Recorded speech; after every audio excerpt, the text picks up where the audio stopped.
Hello bachcho, let's read the question. The question says, when cell has stalled DNA replication fork, which checkpoint should be predominantly activated? Option A G1S, option B G2M, option C M and option D both G2M and M. तो यहाँ पर एक cell की बात की जा रही है, एक नॉर्मल सेल है जिसमें सेल साइकिल चल रहा है। सेल साइकिल की बात की जा रही है और सेल साइकिल की बात करें तो सेल साइकिल की दो फेजेज होती है। एक होती है आई फेज जिसको इंटरफेज कहा जाता है और एक दूसरी जो फेज होती है उसको कहा जाता है M phase, mitosis phase. I phase जो है आगे बढ़ती रहती है G1 फेज में, एस फेज में एंड G2 फेज में। G1 एस और G2 फेज में बढ़ती है। एम फेज की बात करें तो इसमें भी डिफरेंट डिफरेंट सब फेजेज होती है जिनमें कि सबसे पहले आएगी यहाँ पर प्रोफेज, इसके बाद आएगी मेटाफेज, इसके बाद आएगी एनाफेज और लास्ट वन कौन सी आएगी? लास्ट वन आएगी टीलोफेज।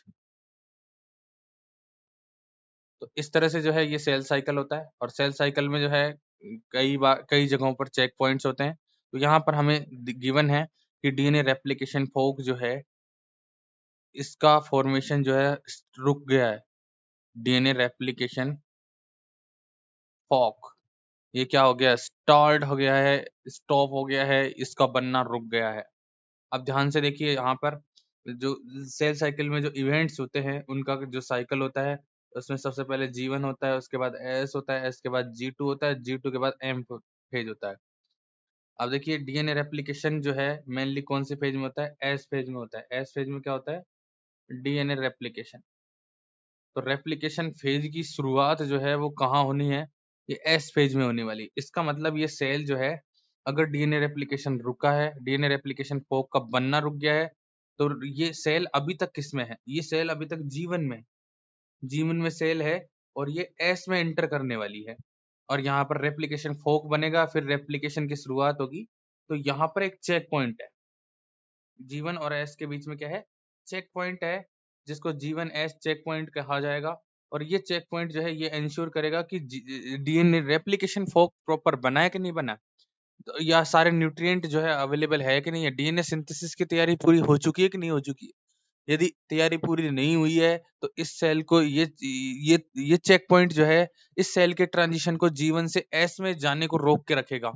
तो यहाँ पर जो है डीएनए रेप्लिकेशन फोक का बनना रुक गया है, इसका मतलब G1 S check point activated हो गया है और ये G1 एस चेक पॉइंट जो एक्टिवेटेड हो गया है ये इस सेल को एस फेज में एंटर नहीं करने देगा, इसकी एंट्री रोक देगा। तो यहाँ पर कौन सा एक्टिव होगा चेक पॉइंट प्रीडोमिनेंटली? यहाँ पर G1 S check point predominantly active होना चाहिए। तो यहाँ सही आंसर क्या होगा इस क्वेश्चन का? G1 एस चेक पॉइंट जो है वो एक्टिव हो जाएगा और इस सेल को G1 से एस में ट्रांजिशन करने को रोक के रखेगा। क्यों? क्योंकि कुछ ना कुछ गड़बड़ है, रेप्लिकेशन फोक तो इनिशिएट हुआ ही नहीं है। रेप्लिकेशन कैसे होगा? रेप्लिकेशन फोक इनिशिएट होगा तभी होगा। इस तरह से सेल में और दूसरी स्टेजेस पे भी चेक पॉइंट पाए जाते हैं, जैसे G2 और M के बीच में भी चेक पॉइंट पाया जाता है। तो यहाँ पर भी जो डिफरेंट डिफरेंट चेक पॉइंट आपको देखने को मिलेंगे जो सेल के अगली फेज में जो ट्रांजिशन है उसको रोक कर रखते हैं। तो इस तरह इस क्वेश्चन का राइट आंसर ऑप्शन ए होगा। Thank you, all the best.